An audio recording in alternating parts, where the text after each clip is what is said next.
we are going to have overview, a small scratch on the overview of embryology, because there's so much in embryology. And if I can evoke some interest in you, to go back home and then open books. And there is a nice book. Did anybody see the book already on embryological pictures? Yeah. It's very nice just to see the pictures and meditate and tell yourself stories like children, without even reading anything. Yeah. That's also very nice. As doctors, we already studied and something already put into us. We have to do a lot of undoing and then meet this wonder of what is present. When Rudolf Steiner talked about embryology, we didn't have, in the mainstream medical system, we did not have all the information we have now. Much later, after he crossed the threshold, much later, we had electronic microscope possibilities, and we had ultrasonogram, and we even had this possibility later to do ultrasonogram and film the movements. That's fairly recent, all these things. And of course, with the in vitro fertilization laboratories, this is like our access to this world, this aspect of human development has become now. And even to study fertilization before and to study when it is getting ready for implantation, for us it's a big breakthrough. And it was not easy, even for medical professionals, to work with the IVF labs and have this moral question. Is this right? And how far can we go? What are we doing? Are we trying to play, doctors are playing role of gods? And as a neonatologist working with tertiary care, extreme premature babies for many years, working closely with IVF professionals, for me there are times you enter an edge where you do question yourself, is this really, do I have a right to be in this place? And it's quite risky, quite dangerous space. And that's where we need to bring more awareness, or I'll say renew our ethics, code of ethics, what is right, what is not right. And I'll also call it hygiene. Just when you're working and when someone sits in front of you, total surrender, how far can you go into their journey, their spiritual journey? How far can you work in a way that you can actually influence it, change it? And I won't call the word control or regulation, but you are making an impact on that, and you need to know what you're doing. Of course, we do a lot of mistakes and we learn from it. We go through IVF and then we work with the high-risk babies. We have to learn a lot about how to handle this multiple pregnancies. It's very hard to get single baby with IVF. So we end up with quadruples, and then the ethics come there, because quadruples increase the risk of prematurity, a risk in every way to the mother. Big questions. Are we doing the right thing to the mother? And then we have to learn how to work with the extreme prematures. What was not possible before? We all studied, you need to be 28 weeks to be viable. Then we saved babies 26 weekers.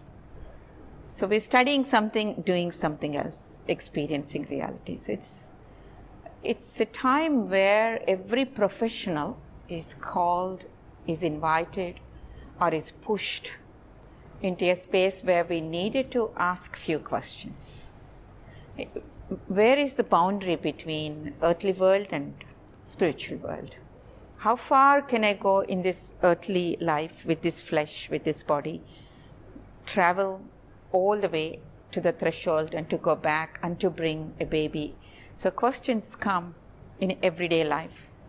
And it's not like having a 36 weeker or a 37 weeker or a 32 weeker.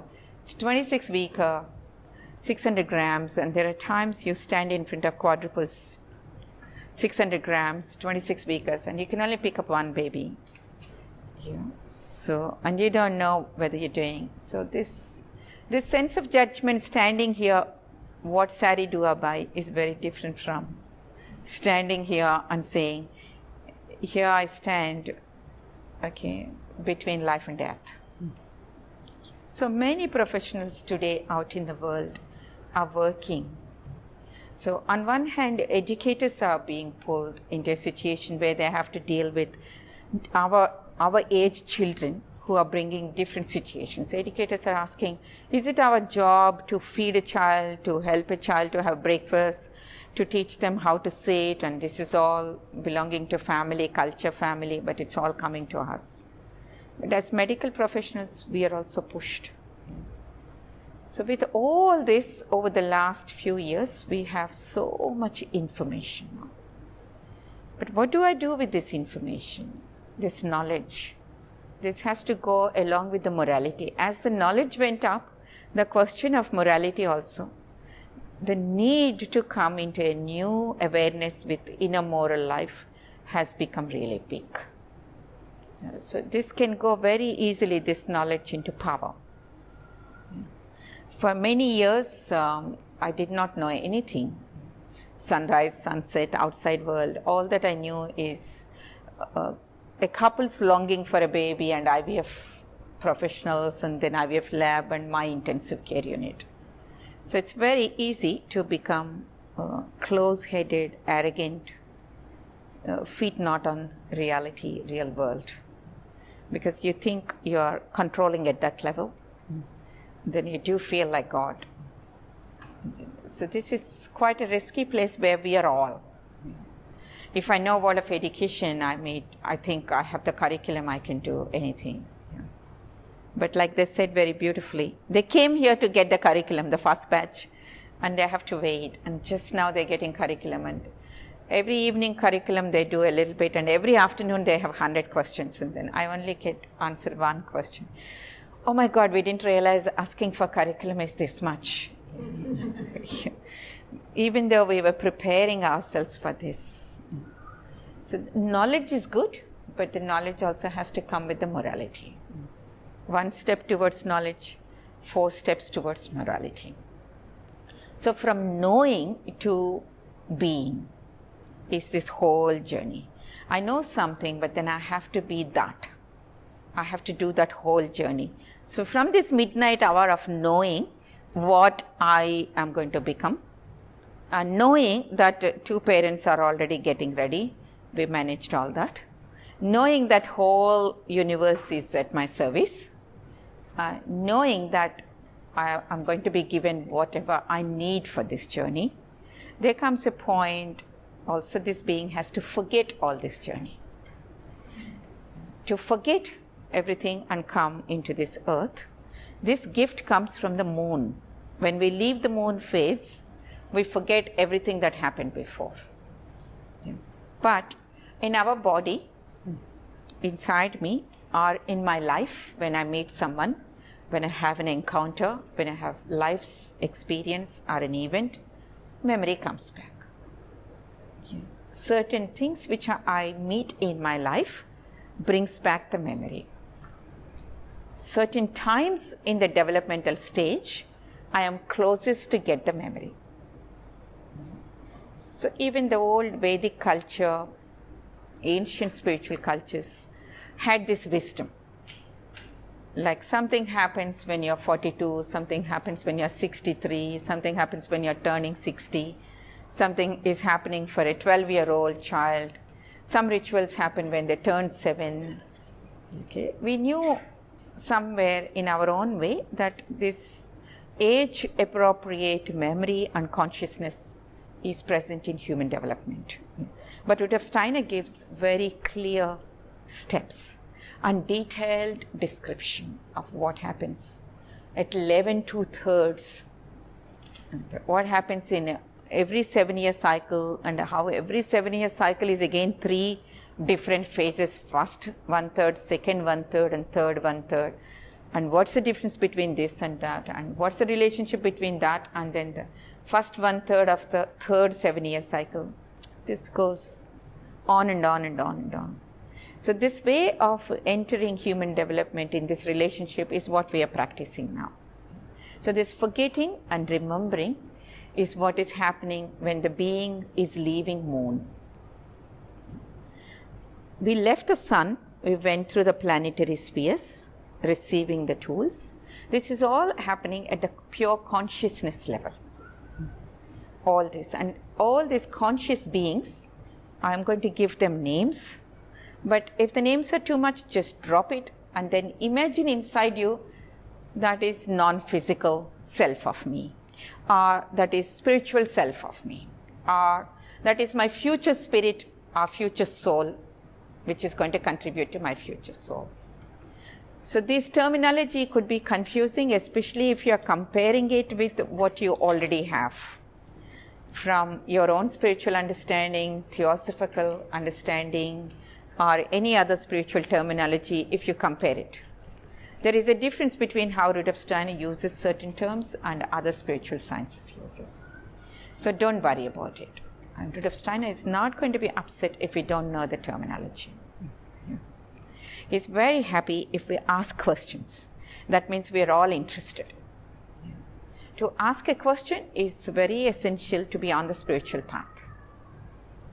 And he was very sad when he gave a lecture. Today we read about that with the Ifaradisi group. He wrote 5th Gospel and he asked audience, he spoke about it, what he wrote. And he asked the audience, at least is there one person who has a question to me in this relationship? And there was not one person. So this group, he'll be very happy. Yeah. And not only you have questions, but you also have this possibility to laugh at it. Yeah. And you're not weighed down by questions and not finding answers. And then, so you're actually enjoying asking questions. Yeah. So for us, we celebrate in text study, and then who asks the question becomes superhero. I can't ask a question, and then, but who asked the right question? Okay, that's the Parzival story, isn't it? Did anybody read the story of Parzival? So Parzival is a myth, Finnish myth. Many world of high schools study this, and it's one of those archetypes where man's journey is depicted in a myth. And Parzival takes a lot of time, long time, to and fro, to ask one right question. When he asks the right question, everything opens. All the doors open. We all have these myths. So we struggle a lot first to be able to ask a question. And then we have to ask the right question at the right time, into the right space, with sensitivity to the others. And then when this question is answered to you, then again the new right question has to come. So we live in this journey of questioning. This is really important. So this way of questioning, this way of interacting, this way of forgetting, and I'm asking who am I all my life, is what is happening in our, if you take the whole life from midnight hour, moon phase, birth into life, into earthly life. We go through earthly life asking, forgetting, remembering who am I, who are you, sometimes in the center, sometimes in the periphery, but knowing that my biological family is here, my spiritual family is there. This knowing is necessary. It's not a knowing of knowledge, it's not a knowing of I know where to go and find an answer, but it is knowing that I can ask a question. It is knowing that I did forget something. Yeah. That is enough. That is what we all carry as inner restlessness. Some of us carry it as restlessness. Some of us carry it as though this is not home. Some of us carry it as though it's a longing for some other place. You sit with your family, wonderful family, your husband, your children, all comfortable, house, car, everything. But then you wake up and you tell your husband, I need to go for 5 days. Look after everything, and you have to pay me. Pay for the course. Yeah? Why don't you just be peaceful and enjoy this? Okay. Days are gone. Okay. Where I'm going to be very happy with a husband who's earning money and then buying everything for me. Okay, so we're not asking for a diamond necklace, we're not asking for a car, we're not asking for security, we're not even asking this person, are you going to be with me this lifelong? No, it's okay. Yeah. We're just asking, when the time comes, when the calling comes, can I go and come? Yeah. So this is really is today's world for us. The more you get it, the more that inner voice starts, okay, wake up, wake up, wake up, there's something else. Yeah. Beyond the shopping, who am I beyond being a daughter and a wife and a mother and a teacher and a friend and a neighbor and a socially responsible person? I'm still somebody else. So this forgetting and remembering is a lifelong question. And that is what brought you here. Any amount of curriculum we give you, any amount of teaching methodology we give you, you keep going to the other training and keep going to the other training, keep going to the other training. But this is all about me, because I know I am lost. I know I forgot something. And I know I will find myself. I know because I forgot, I should be able to remember. So there is this being lost and to remember that I forgot, but also knowing that there is something. So this is what Rudolf Steiner gave to us at the end of his life. He said, what we're doing here in this community, I make a commitment to all of you that I will continue this from the spiritual world. So we have to ask a question in a way that he can hear it.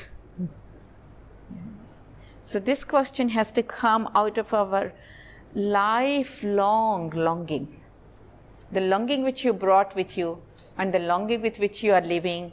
And there are moments when you are a very happy child, and there are moments you come home and for no reason you cry, and then you tell your mama, you don't understand me. No, I do understand you. No, you don't understand me. I do understand you, beta. I really love you. You don't. Tell me you don't understand.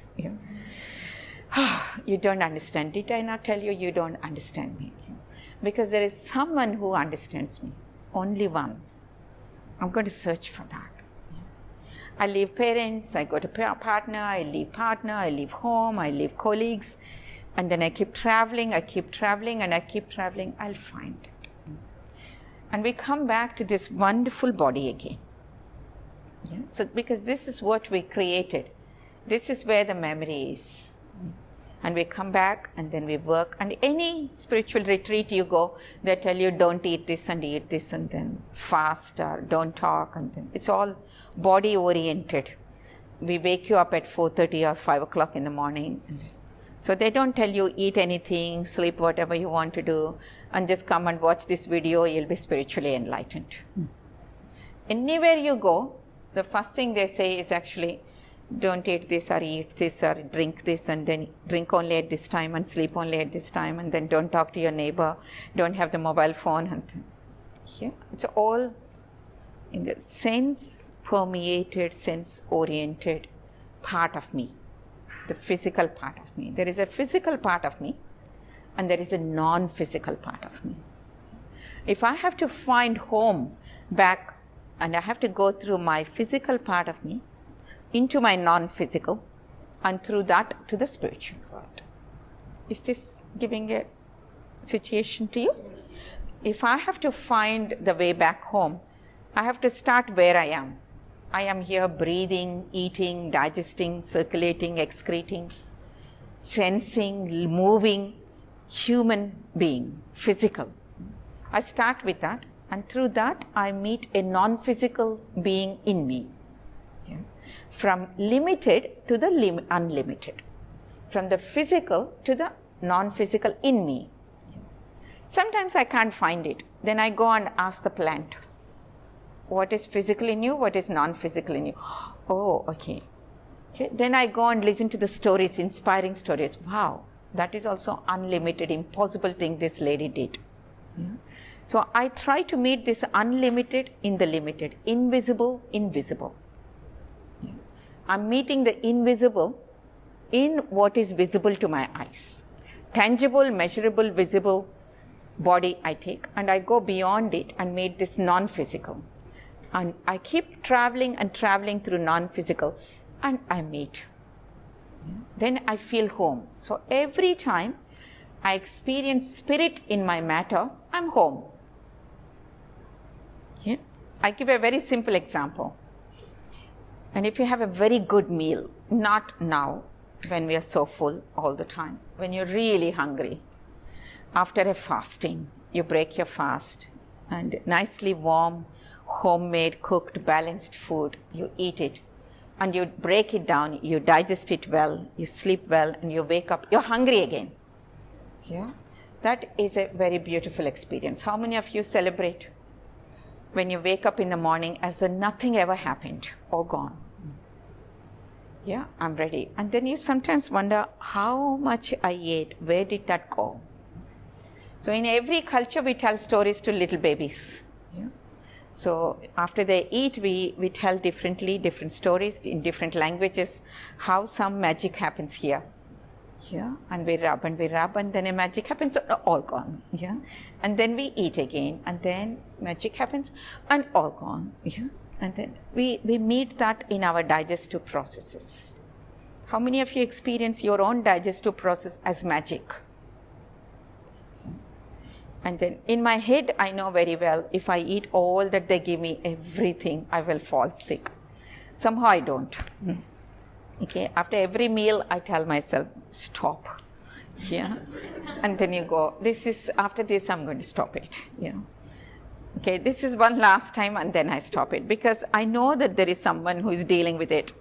I don't have to really deal with it alone. Yeah, I'm not really alone. Even when I'm crying with all of you, I'm all alone, and then I'm suffering, I'm carrying all this responsibility. There's no one who understands my pain, but I do know that there is someone. Okay, so this is where I come back to feel that unlimited, impossible things happen through my body. The more we study physiology, the more you understand, oh my God, this is magic. There is spirit. There is invisible. So you can prove to me scientifically, logically, in every other event in my life, that this is all biological accident, that is cause and effect, and that is quantum physics, and this is how the chemical beings work in nature. You can tell all the stories to me. But when you come to my stomach, when you come to my own physiology, my own life, especially if I fall sick, if I recover from a terminal illness, or if you give childbirth and then come back and want to give another childbirth. Yeah, have you seen that? As a young doctor, I was not married, didn't have babies at that time, and then I used to, my job was to accompany women in labor. And then I was totally freaking out because I was not ready to see this woman in this pain. I was trying to do everything possible to protect her from that pain. But then that doesn't help much in birthing. So all the doctors, senior doctors told me, okay, you're not the right person to work in the labor room. Okay, so can you just stand away from this lady? Okay. So I didn't know what to do. So I keep stroking their hair and then get water and then start giving them water. And then my professor really got upset. Stop giving water to that woman. If I have to take her for surgery, I can't take her for surgery. Stop it. And, oh, can't even give water. We can't do anything for this woman. And she gives birth, and then she takes the baby in her hands. And I wanted to tell her, don't see your husband again. Okay, he's outside. This was seriously, okay, me. Because every time I go out and look at him, and I frown at him, and then he's just sitting here happily, and then all that you want to know is whether it's a boy or girl, and then, okay, I'm going to tell her not to come back to you, never, okay. And then I come, the first thing she says is like, and then bring him in. For what? Yeah? Just bring him in, yeah? Just bring him in. Go on, bring him in. I want him now. I don't want you now. And then, this is life. Yeah, this is magic for me. That's total. Are you the one who was suffering on the table? Okay, and then before she leaves the hospital, I always used to say, that was enough. Your hemoglobin is very low, and you went through all the pain.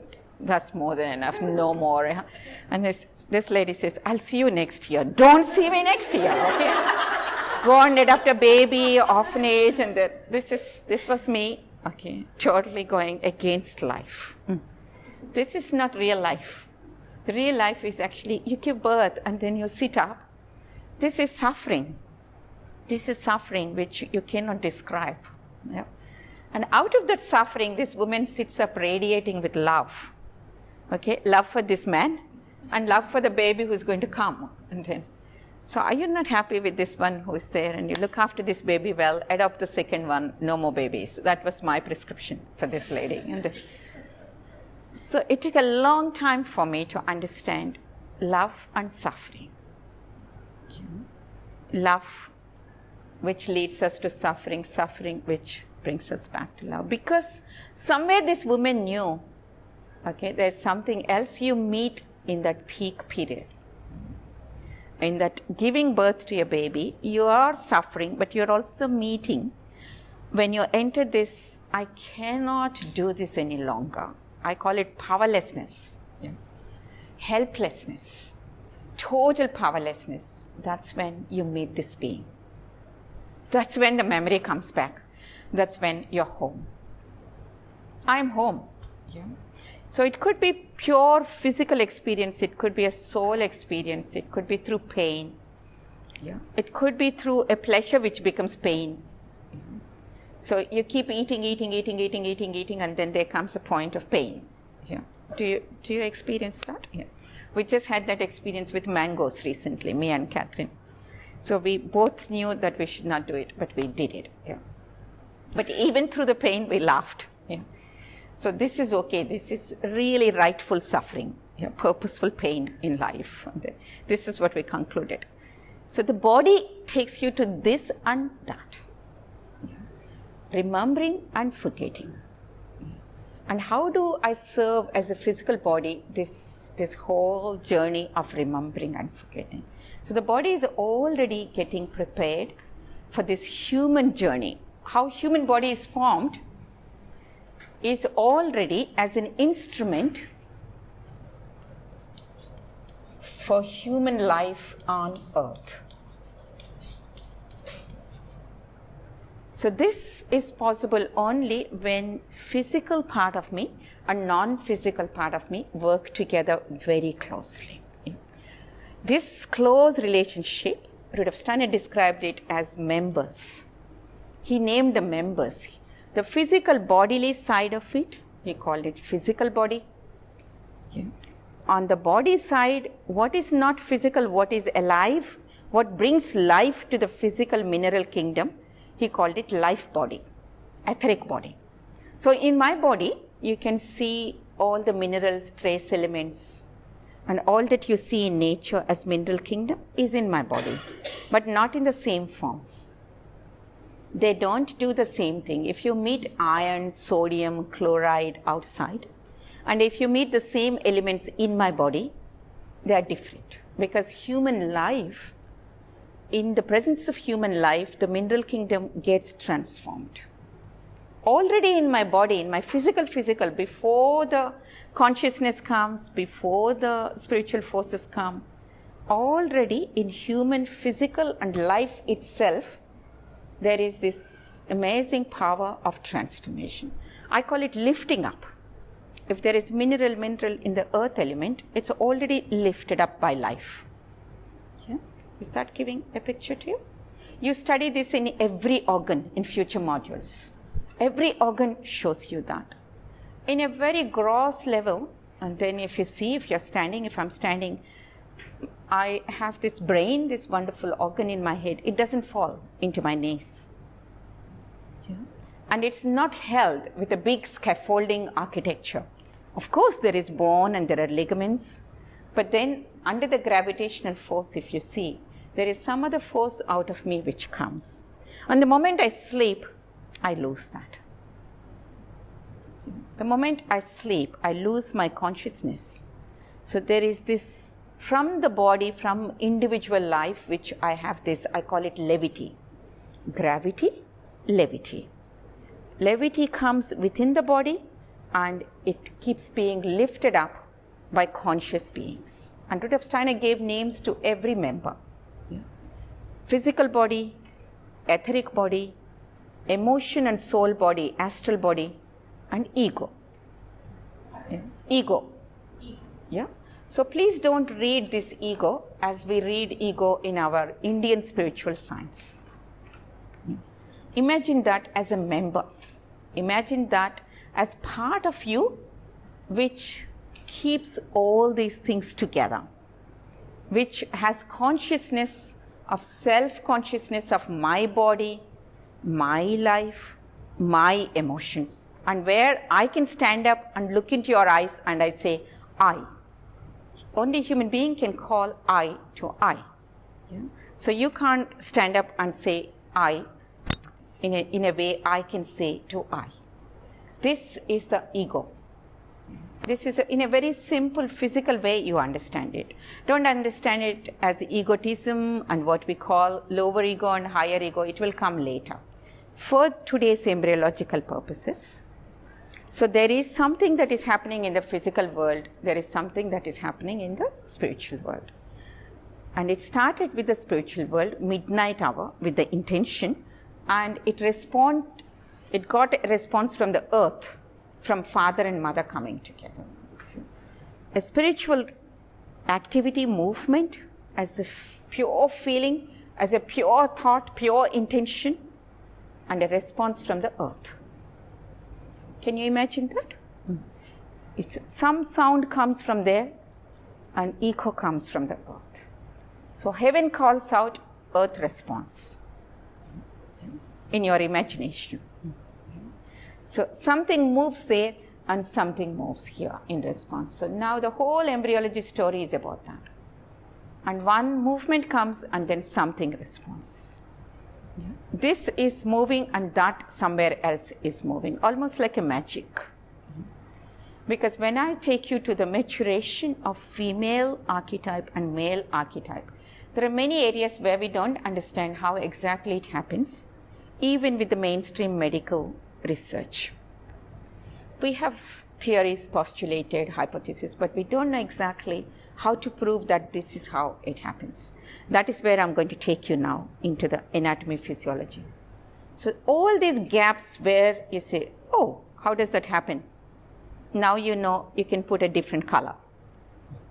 Yeah. So every time I asked, how did I manage to digest that? I put a different color. You name it, you call it whatever you want to call it. You want to call it spirit, you want to call it non-physical, you want to call it magic, you want to call it something which I still don't understand. Tomorrow I will understand it, but put a different color. So when you're listening to my story, and you say, she's talking blah, blah, blah, blah, blah, she's a doctor, mainstream. Okay, part of it I agree, part of it there is a gap, you fill it up. And with that, so we are studying physical phenomenological events, but you are filling up and saying, I know the story, I know that, and I know that. So the whole story we are studying now from this way and that way. Something is happening here on earth, what does it mean on the other side? So some movement happening here, so what could have happened there for this movement to happen here? So sometimes I talk about it and then you look down onto the earth physical and then imagine what is happening there. So inside you, you're constantly listening to two sides. Yeah? Are you ready for that story? So sometimes I'm talking from this, sometimes I'm talking from that, but you're filling up the story on the other side. So in the female archetype,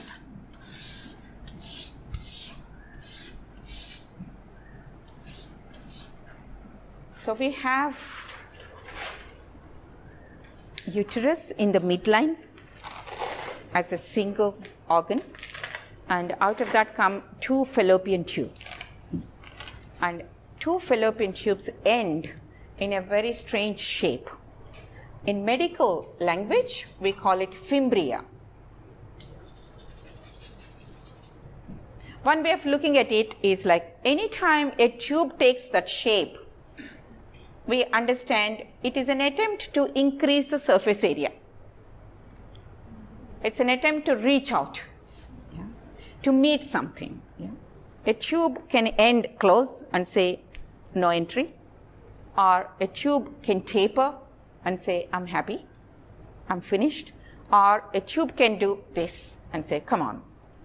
Yeah. So we actually start reading the story in a form. Because different tubes end differently. Fallopian tube ends, okay? So it's actually moving and saying, come. Yeah. This fimbria is an extension, and that's how the fallopian tube ends. And you see ovary, And it's very hard to establish a physical connection when you open abdomen between ovary and fimbrial end of fallopian tube. So we have many theories to tell, because in the ovary we have all the eggs. And all the eggs are in the ovary. Each ovary has millions of eggs. When do they start having eggs, ovaries? At birth. At birth, every female human body has all the eggs for the life. So we don't make any eggs here, we bring them.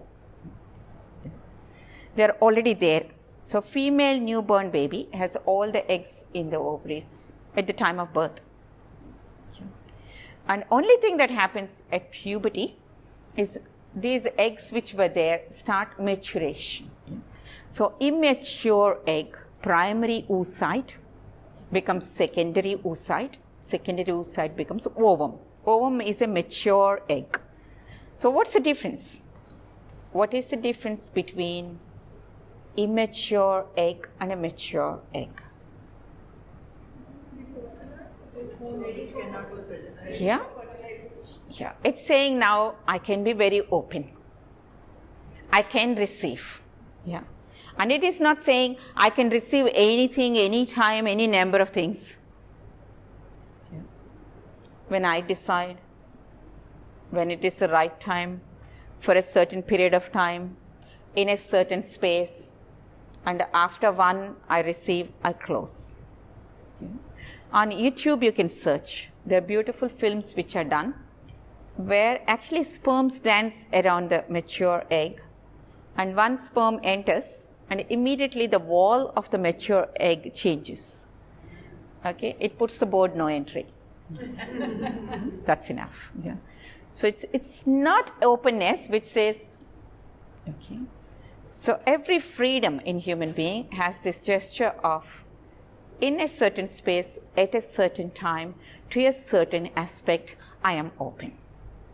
So we have a lot to learn just watching ovulation in life. This is what it is. At a certain time, to a certain aspect, I am open. This is something which we learn out of ovulation story. And when one mature ovum has to leave ovary and reach fimbrial end of fallopian tube, it never leaves alone. So many cells as a cluster come, and they all know only one is going to be mature. But they all come. They all gather around the one which is going to be mature. And the moment this mature ovum is like moved, they all move together as a group. As a school doctor, when I go to visit world of schools, and especially in Australia, they all are interested in this, all these little girls. And they never come, one single girl never comes and asks me, what is it? 3, 4 come together as one body. Yeah? And one says this and one says this. Ask. Yeah? Ask. So one finally asks, she wants to know what is that. Okay. So it's all one. Okay. So do I answer you or answer her? It's okay if you answer me, I can tell her. Yeah. Because it's all one body. Okay. And she might even listen. Yeah. If you answer me, if I'm listening, she's also listening. Yeah. So we play this game all the time. I don't get to see one child coming to me. It's always 2, 3, 4 nice clusters come. Yeah. And they all experience whole of them as one unit. This is a very typical, and no boys do that. Yeah. Boys, of course, go out of the classroom in pairs. Yeah. And if they have to be expelled in early primary, they always have, okay. They both walk around in the campus. Today, this is free time. We did something good, so we are now allowed to walk. Something special, but not like the girls. The whole gesture of the girls is very beautiful. You can see this phenomenon everywhere in life, everywhere in the world, in real life. Where do I see that gesture repeated, imitated? Yeah. It's very interesting to watch this phenomenon. The mature ovum with its recipient quality. If it is being met, then we have a very specific space in the fallopian tube, and this is lateral 1/3 and medial 2/3. In that spot is where the fertilization happens. On the other hand, the story of sperm is at the time of birth, every newborn male baby comes with 2 testicles. And sometimes they are in the scrotal sac outside the body under the influence of gravity. On one hand, we have seen how ovaries are almost suspended, levity, and testis shows the polarity, so almost can't help gravity. It actually seeks gravity. It's always going down towards the earth. Ovaries are always coming up. So one is going down and one stays up. So you see this picture in many temples. This is how we depict human etheric. Testis is always towards the gravity. Ovaries are suspended. And only at puberty, spermatozoa, which are immature sperms, are produced. Before, there's nothing. So after 14 years, approximately 14 years, living on earth, breathing, eating, digesting, transforming matter from the earth, walking on earth, out of the forces which come out of the interior of the earth, these spermatozoa are produced. Something comes from there and something comes from the core of the earth. So at puberty, spermatozoa are produced and they start maturing as the child, as the boy is growing up, into mature sperm. Yesterday we have seen how it is very important for sperm to be viable and to be mobile, to learn how to be viable outside the body for a certain period, because they need to live. Already they are preparing themselves to live outside the body in the scrotal sac in a different environment. This is preparation for future. And when the sperm is deposited and when the sperms start traveling, they always travel alone, competing with each other, traveling as fast as possible to be that one to penetrate. So it's a totally different gesture. 2 polarities, gravity, levity. This whole recipient stillness, and to be alive and to be mobile and to be fast. And to know that if I don't make it, then I will lose the chance. And to know that I wait here and I choose who has to come. And I tell that's enough. Very different power.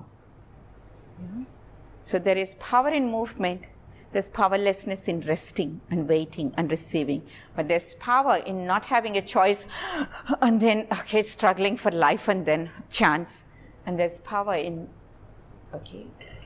I will just sit here and they will come and I can make it come and I can close it. There's a different power. So both polarities hold this balance in power in different areas. And when you bring them together, it's really beautiful. From the immature ovum to the mature ovum, the number of chromosomes become half. Do you know chromosomes? Each cell in our body, 46 chromosomes we have, so that means 23 pairs. So, but in sex cells, any cell that comes out of the sex organ, and these cells have a very special quality. When the time comes, the cell can divide either 46 cell divides into 2 cells with each 46. This is what normally happens. This cell has 46 chromosomes and it divides.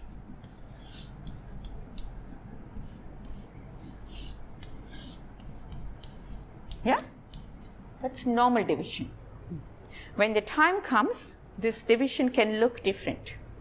This division also can become 23 and 23. Is that Making sense to you? And 123 dies. That is the sacrifice we talk about. It happens in maturation of ovum and it happens in maturation of sperm. So both are preparing with one step of sacrifice to serve the spiritual world. And they manifest it in the physical body. They show it in the physical body, this sacrifice. 23 chromosomes, 23 chromosomes. So when the fertilization happens, the fertilized egg has 46. 23 from the mother, 23 from the father. And 46 continues. So you can have twins by fertilizing 2 different eggs by 2 different sperms. Yeah. So here there are 2 lives which are choosing this. Even in identical twins, okay, you have one egg permeated 2 times. 2 sperms, 1 fertilization happens, and ovum is open for the next fertilization. So it has 46 and it has 46. Is that making? So polar body does not die and it comes along with it.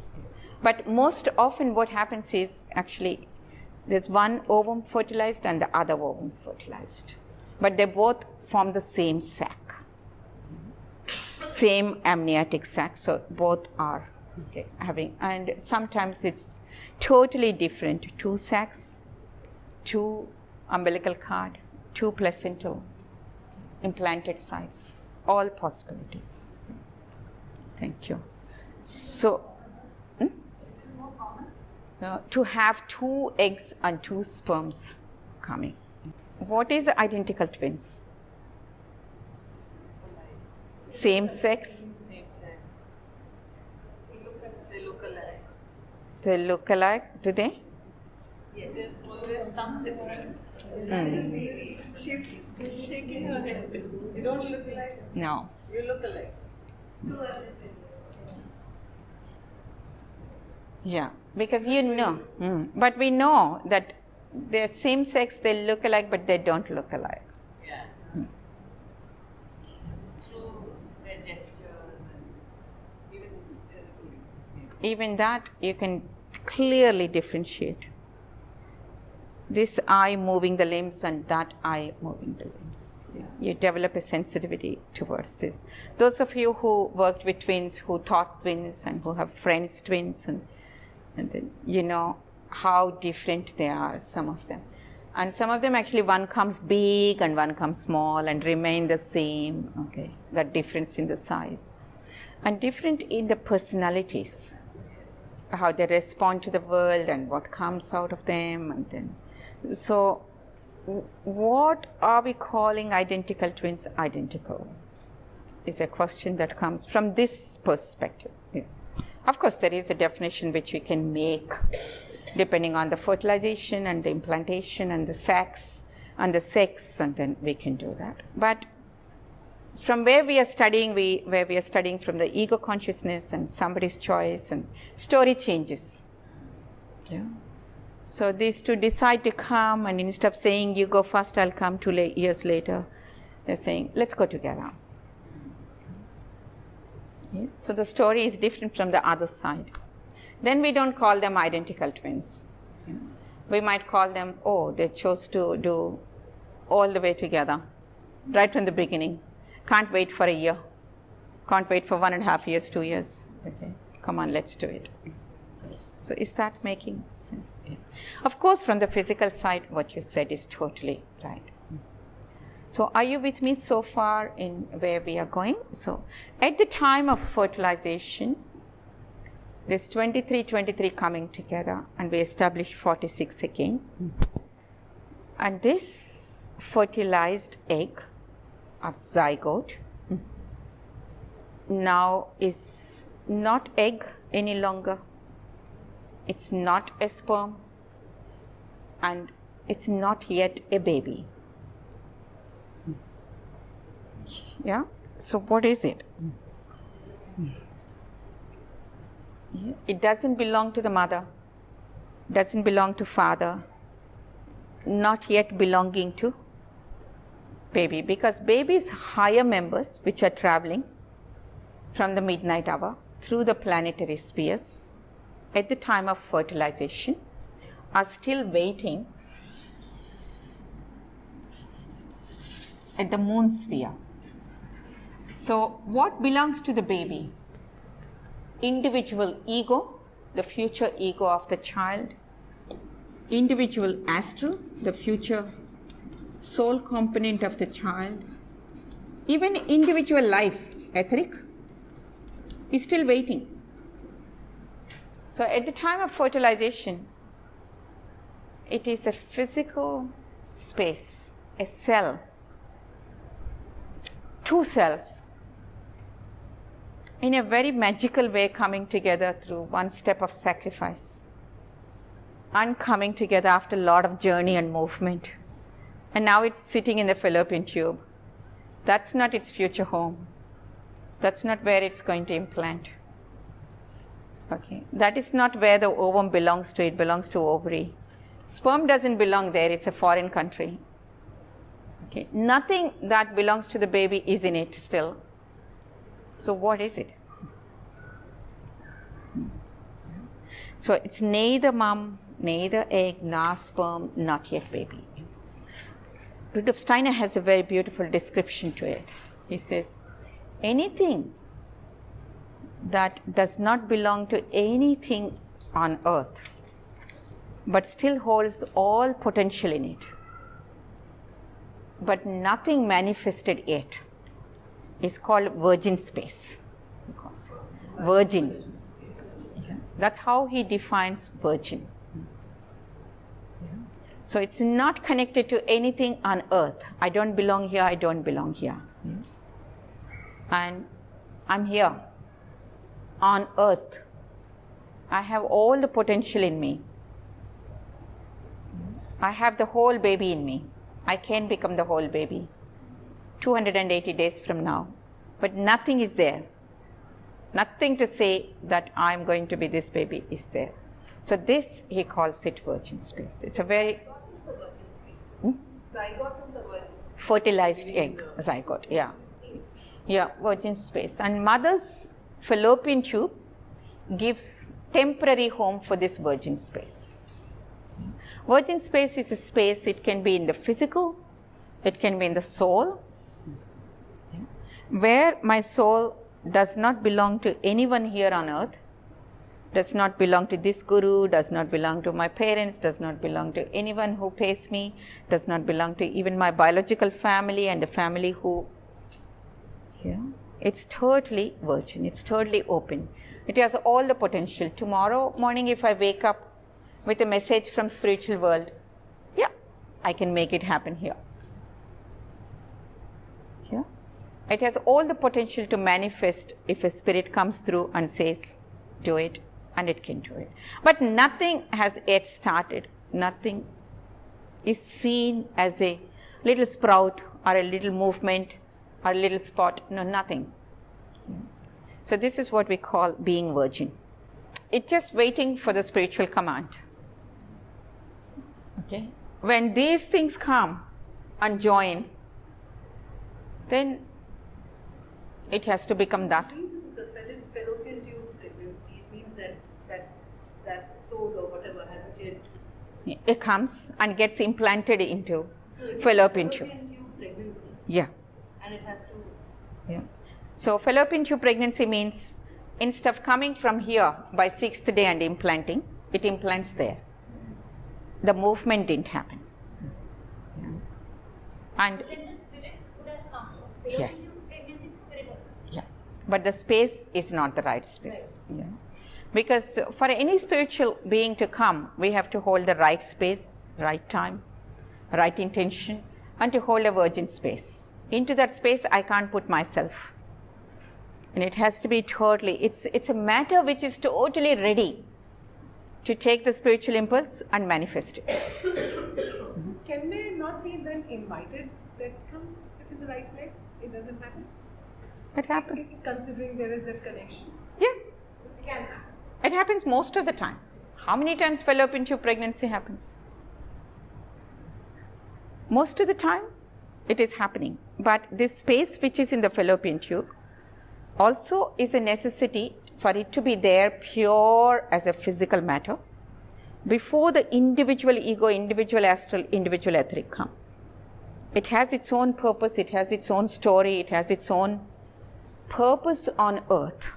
So what comes and meets this fertilized egg? It's not individual ego, it's not individual astral, it's not individual etheric.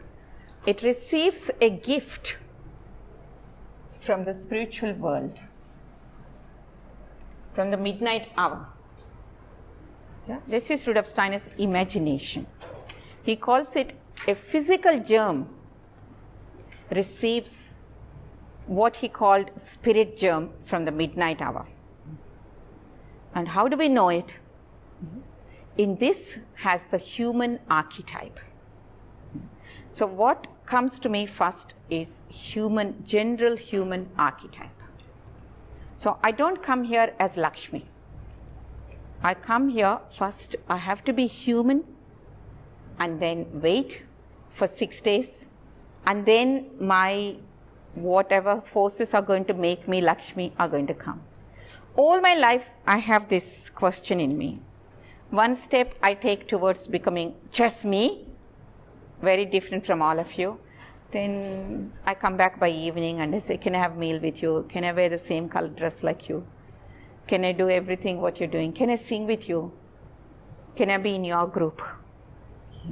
So one step towards individualization. Somewhere in me, I also have this need to belong to the humanity.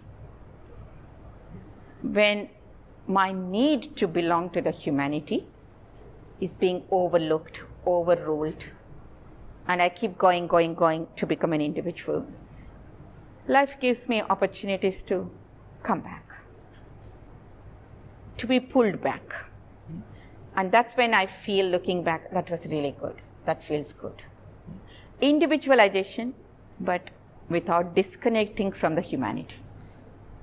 Because my real truth, even though this today's world makes me believe that you have to become who you are, and then this is who you are, stand up for your rights and then claim your space and claim your right. And every exercise we do is claiming my space and really defining myself, which is important. Yeah. But I do that step always coming back to my humanity. So a part of me, it's a contradiction, it's a paradox. I'm coming here to do my journey, but I do the journey in a way that I don't jump to become myself. I come here, my physical substance is getting their matter. The first thing that meets my physical substance, physical body, future physical body, is actually a component from the midnight hour, spirit germ.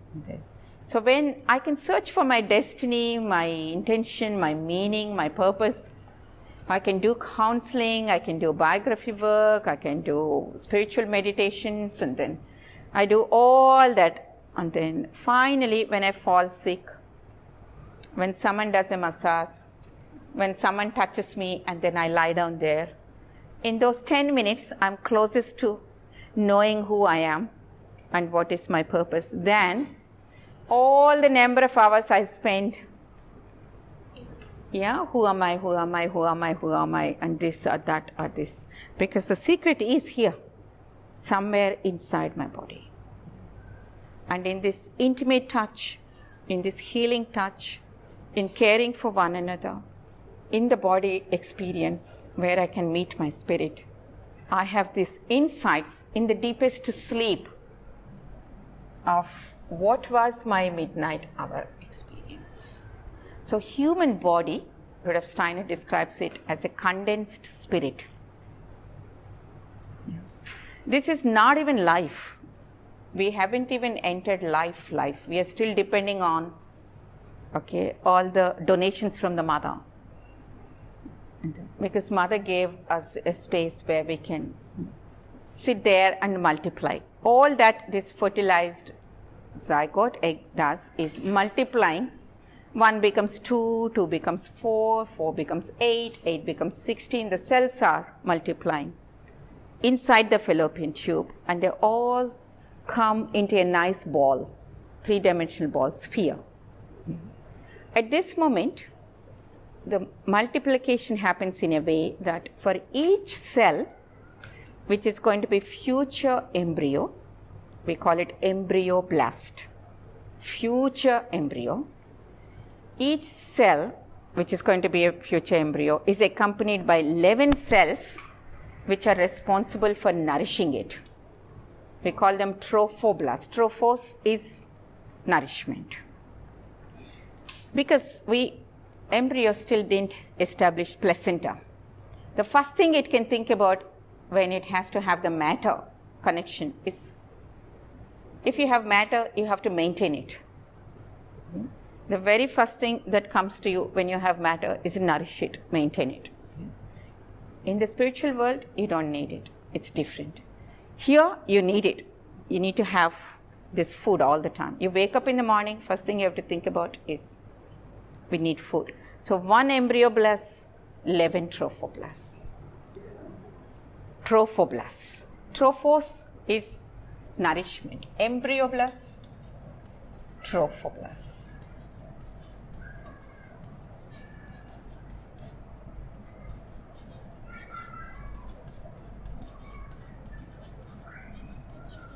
This is 1, that's 11. So there are 2 embryoblasts, 22 trophoblasts. There are 10 embryoblasts. Yeah? Yeah. So it's not in any rush to grow without making this nourishment arrangement. It's actually making sure that I'm well nourished. Then we will see. And it takes a form of sphere, because if you are straight line, for you to move from fallopian tube to uterus, intrauterine cavity, if you are a sphere, you just roll down. So every form has a function. The cells organize themselves into a form which actually is the next function. If it has to move, if it has to spread, okay, it will do this. If it has to cover more surface area, it becomes a sheet. If it has to divide into 3-dimensional space, upper part, lower part, middle part, it becomes a disc. So cells somewhere are organizing themselves in space according to that timely function, because every day the function is changing. The immediate function of this fertilized zygote is now to grow into a size and to form a certain form, to make a form which will help the cells to move to future site of implantation. And then they have to establish placenta. They have to penetrate into maternal organism so that they have access to all the food from the maternal organism. Once it happens, do they have to produce trophoblasts? No. Story of trophoblast is gone. I don't need it any longer. Yeah? So this is very fast moving transitory thing. By the time you understand day 1 this is happening, day 2 something else is happening. First week something is happening, second week story is totally different. And second week you just, okay, I digest, oh my God, so much happened. Third week story is totally different. So each week has its own story. Each week has its own character. The first week is all about moving out of the fallopian tube and having a permanent space in terms of implantation in the physical world. But in the spiritual world, the story is different. This is the time, the intention from the midnight hour really comes and lives with the fertilized egg. The very first memory of the fertilized egg is about intention. Intention. Okay? This matter is now talking to the intention. Pure matter, which doesn't even belong to the earth any longer, is now asking the spiritual world, okay, I'm at your service. Okay? So by the time implantation happens, this morula, we call it, morula blastula, is the spherical form. All the cells looking same in a nice ball. By the time it comes for the implantation, it already has a secret in it. I know the secret. Okay. I kind of have this plan for what we are going to create. The blueprint is already there. Okay. Not yet in the form of individual ego, individual astral, but it knows I'm going to become human. Because it's a human archetype which it receives.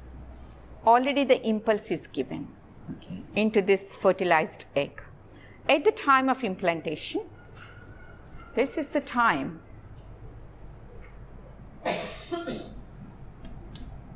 individual etheric, individual ego, individual astral come and join this implanting embryo.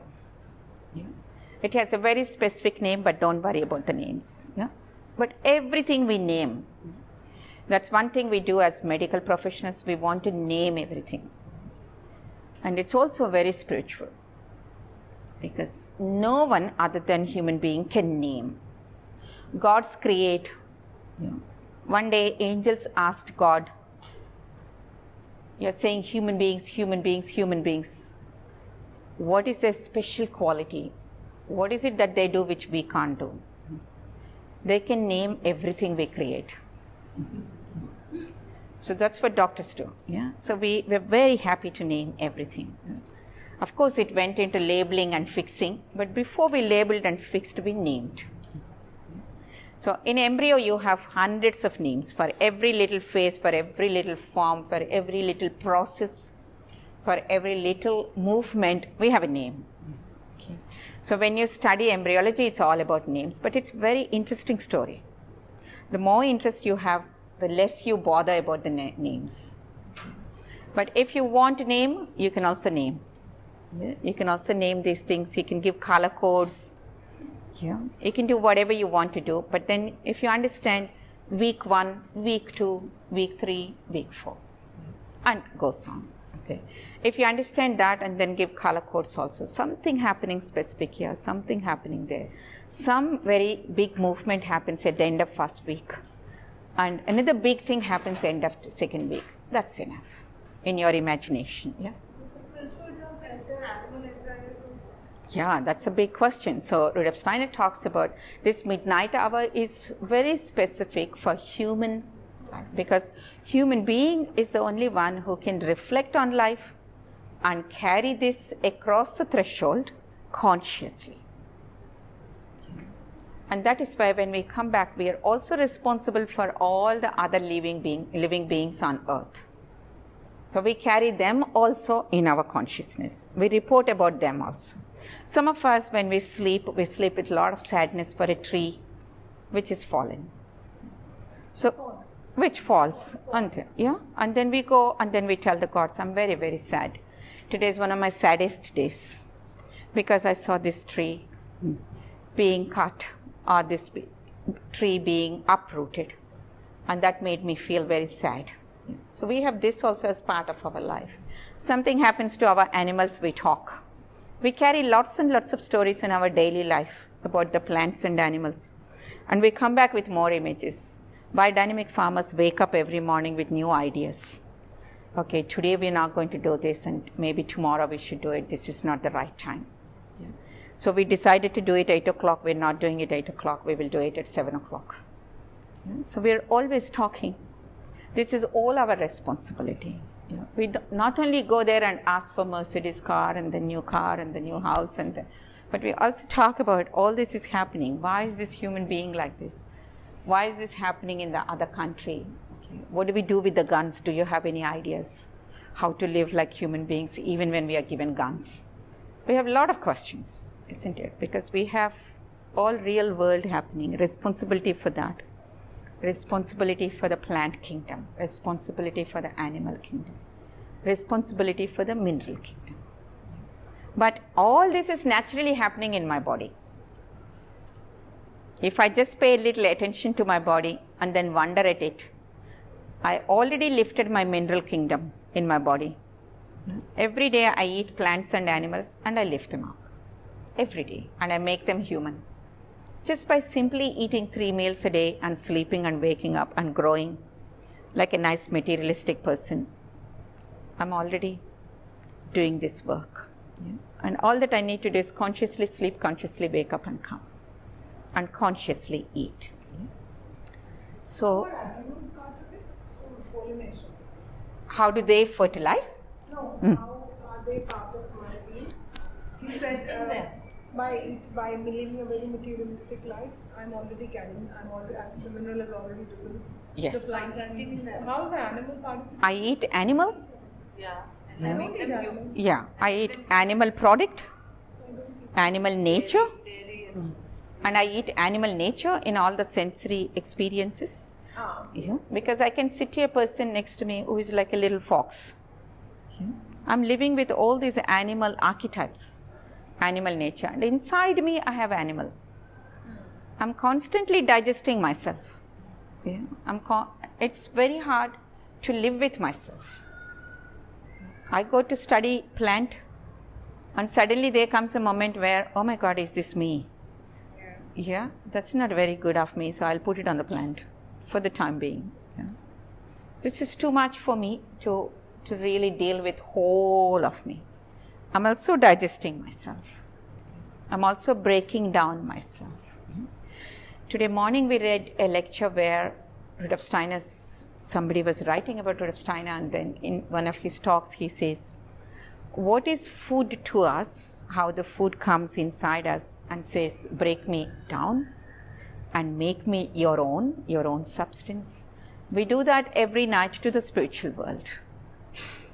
So, and the spiritual world, archangels and archai, the hierarchies and the spiritual beings, can come and then chew, break our soul down into pieces and make it soft, mushy thing like what we do to the food, and digest us totally and make us new again. Yeah. So some of the Ifaradesi people complained, that's not a good bedtime story.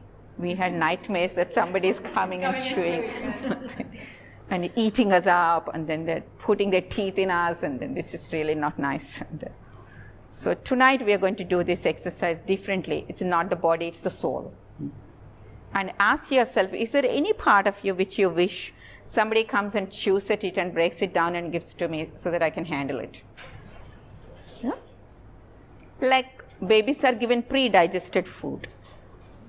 Yeah. So we also need a little bit of pre-digested food. And then sometimes our soul needs to be broken down so that we can deal with it bit by bit. Otherwise, whole thing. And these are the moments of powerlessness and helplessness we talked about. You feel totally broken inside you, and you feel totally powerless and totally helpless, and you really kneel down and ask for help. And we do experience these moments, and we wake up with a little new thing. This is being formed. But if nothing is broken, nothing new comes. If I'm hanging on to what is there inside me, then butterfly never comes unless caterpillar is willing to dissolve totally. A part of caterpillar is negotiating with you and saying, this part I want to keep it. Butterfly will not come. It has to be total dissolving. Have you seen caterpillar dissolving? It becomes liquid. Yeah. And before that, what does caterpillar do? Eats and eats and eats and eats, and then makes a body which it knows is going to be dissolved. Yeah, we're doing the same, right? So we gather and gather and gather and then eat fast and eat fast. And have you seen caterpillar eating? Yeah, sometimes some caterpillars, hungry caterpillar stories we read. Yeah. They finish the whole leaf, and then sometimes you put basket full of leaves, and in the morning you wake up and they all have eaten and they became big. And then little baby caterpillars become fat. And then why are they becoming fat? Soon they are going to dissolve. So I grow only to be dissolved. And I eat and then grow and then to be dissolved. This is what is. In embryological period, from the time implantation happens, now this individual astral body which came, individual etheric body which came, they're very opposite, they're very different. Etheric body is always proliferating and growing and growing and growing, building up. astral forces are always breaking it down and bringing death forces. So all that you see in embryological period from the time of implantation till that birth is building up, breaking down, building up, breaking down, building up, breaking down. So cost-wise, it's not a very economic model. We build a lot and we break down a lot. We build a lot and we break down a lot. This is all we do. But these astral and etheric come from different worlds. Individual astral forces are coming very closely accompanying individual ego through the planetary journey, and they just met on moon. Just at the time of fertilization, when the spirit germ comes and joins the fertilized egg, just then individual etheric comes and meets the individual astral. So they're just newly formed, newly met friends. 6 days. And lifelong they have to work together. So they have a very good play in embryology time. Embryological period, they have to really have good play, good intimate, intense, deep play. Okay. One builds and the other breaks, and one builds and the other breaks, and one builds, and so they're talking to each other. So my individual astral and my individual etheric are very good friends by the time I'm born. Because of this breaking up, building down, breaking up, building, breaking, building, breaking, building, breaking all the time under the guidance of ego, with the help of the blueprint. Exactly where you have to stop breaking down so that my nose comes this shape. Exactly what length of the limbs I'm going to make and how much growth and how much breaking down. Someone has to say stop. Exactly like two friends, two little children having a play date. Mama has to say sleep time. And they both say no, this is not sleep time. We're not tired at all. But we pick them up and then we take them and we put them to bed. So something behind is giving this form, this guidance, this direction, this refrain, and this time and space direction. With that, we form absolutely perfect human archetype. Every newborn baby comes out to our surprise, and then with all the forms which need to be human, proportions, ratios, forms, but no two newborn babies are the same. There's a general archetype in that individual is trying very hard to come out and then show. So most of my life, 17, 18 years, my job as a neonatologist is to be present in the birth room 24 hours, anytime the call comes. All high-risk babies. So our job is just to meet the newborn baby all the time. And many obstetricians were not very happy that we just stand there and collect money.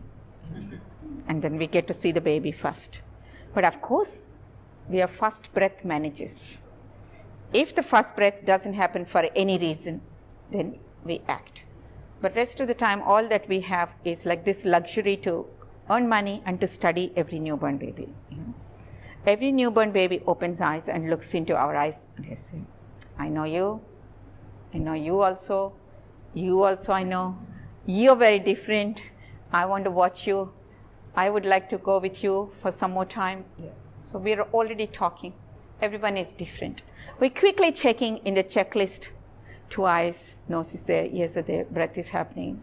Okay, color is good, okay, warmth is good, breath has come, heart rate is good. But we are also looking at, who are you? Okay, this is very, very different. Oh, I've never seen a baby. So every time we come out and we tell the same story, oh my God, I've never seen a baby like this. Okay, so my staff stopped listening. This is very old story. Okay, this one is going a little bit demented because every day she says the same thing, I've never seen a baby like this. How many more babies you have to see before you say, okay, I know these babies, okay? You don't. You don't. All that you know is this should be the heart rate and this is the time you can interfere, this is the time you don't have to interfere. It's a surprise, surprise, surprise, surprise. Yeah? And it's sometimes we have this fortunate situation where you see this baby at birth and they come to your clinic and then they grow a little older and they go to your ward of school where you get to go and see them as school doctor. And then you see them every time in the classroom and they look into your eyes and then it's the same pair of eyes. Hello, yeah. It's the same eye which says, and then I was there again in the clinic, and I was there in the kindergarten, you remember, and then I was there in the school readiness, and here I am again. And year 12 presentations, and they stand there, and the kindergarten teachers sit in the front row. We always reserve front row. All kindergarten teachers, we give them a lot of tissues. Okay, every year 12 presentation is kindergarten teachers' tears.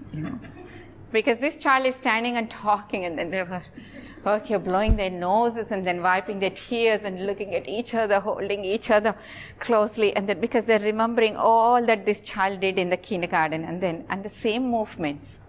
Oh my God, he's doing the same thing. And then remember how he used to run away to the toilet without asking for permission?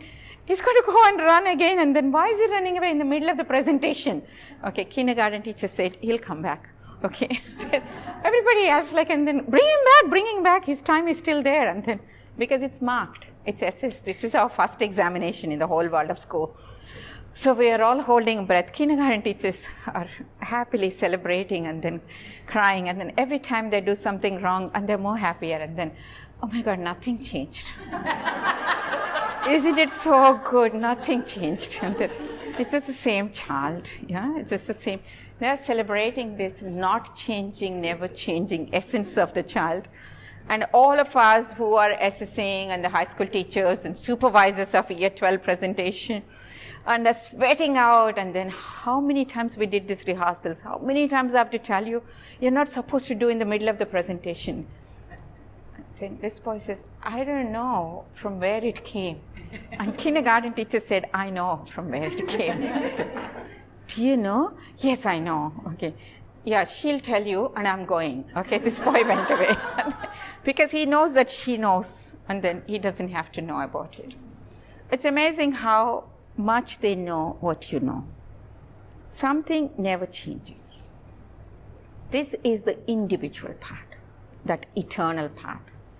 If you want to know it, if you believe in it, if you want to see it, somebody today did the review and said, we can ask a child what happened in your pre-birth education. We don't ask them and record their talk, but we can ask. Yeah? We can ask every day, can I see more of this? Can I be ready to see more of this? I want to know how the spiritual worlds work. I'm really dying to know the spiritual world. I really want to meet it. I want to have that knowledge. Children show. Even year 12 student shows. Even year 12 student knows that he's showing it. And at the end of the presentation, these children thank everyone. Supervisor, high school teachers, all the people who gave him money for the project, and then all the little people in between when he lost hope came and encouraged him. And parents, and of course little sisters and brothers who tolerated them. Already by this time this child's emotion is speaking, and now the final word doesn't come. Yeah, that's the time they choke. The one who saw me when I was very little and did not give up on me, because that's only kindergarten teacher who sees this child for what is going to come. So this is an art. And Rudolf Steiner said, we can have anyone to teach any class, but we need to have the very experienced person to teach kindergarten. So this is a very special thing we do here. We don't teach, we don't have blackboards. We don't teach them alphabets and numbers. We don't prepare them for exams. But we do see them and prepare them for something which is coming, which accompanies them, which continues with them. It's very fortunate to be a neonatologist and to be present in the birth room, to have the first eye contact. And it's very, very fortunate event to be a kindergarten teacher, and later to be a primary teacher, and later to be a high school teacher, to see what is going to happen to this. All the time we are seeing into. I can see this and already see that. If our DC students are doing that exercise now. Did you hear the review? They are doing this exercise of how to stand here and see that, and how to stand there and then see that which came all along. So in this journey we can already see. If you want to see physical, non-physical, visible, invisible, the one that belongs to this incarnation, the one which is eternal, the one which I call physical, genetic, hereditary, the other I call which the child is bringing as individual ego, individual astral, individual etheric. Is that giving a summary of this today's thing?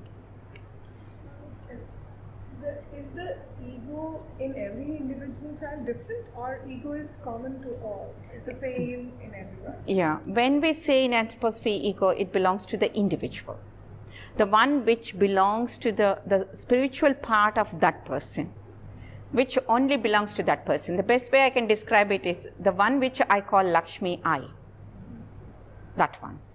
Yeah. That's your personality. That is my ego in anthroposophy. Is ego equal to soul? No, spirit. Yeah. Yeah. Astral corresponds to the soul. If you can just stay with simple things, don't take them and compare them with existing. Yeah. You put that in a little box, what you know already, and put this in a little box and let it germinate and grow. Along the way, they both come together. But don't put them together intellectually. In your head, you don't have to do it. Just think that I just bought a new chuni and it doesn't match anything which I have now. I'm going to get a new dress. Okay, then I'll put that with that. Then I'll take the whole thing to the wardrobe. Everything will integrate later. But right now you just got a little bit, a little thread. We weave around that and understand it in a way that you can relate. All rest which people are talking, just listen to them. You don't have to take it. This is the exercise we are doing whole morning. A lot happening around us, but it's all about me and my plant, about me and my movement. Yeah. Even bean bags. If I think about others, I'm gone. Yeah. Everything I'm doing is it's about me and me. And it's all about me. At this moment, this is it. And they know it differently, but that's okay. That's her problem. It's not my problem. But if you feel drawn to that, what she's using, you can have a little meeting over a cup of tea and say, what is it that you're telling? That's very interesting. I never understood that this and this is the same. You can have a dialogue, but only when you're ready. Yeah. Don't try and go behind the terminology and the knowledge. Yeah. All of you are very knowledgeable. You don't have to come to Ira for more knowledge. You actually have too much knowledge. You have done a lot in your life already. You came here to make sense out of that. Isn't it? Am I right in saying that? Yeah. Because if you have to have just knowledge, you would have stayed home and just register yourself for one online course. Yeah. Sit back at home with your family and listen to the lectures and take notes and ask questions online. But this is a different path. It's not about knowledge. It is about you already have knowledge.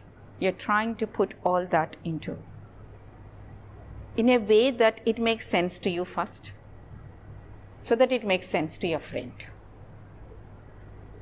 Is that a picture you can carry? And knowledge is not bad. It will come anyhow as a side effect. Even when you don't want to listen, it all comes and it permeates all of us. So, but don't go behind it. You all, at the end of the day, today when you review, how much of it I can shake off? Shake it off and keep only what you can sleep with, what you can digest. Tomorrow it will come back again to you. Is that all right to say? Thank you. And give me any question that is bothering you still in a written form. Yeah. Because tomorrow evening we'll have the last lecture. Yeah.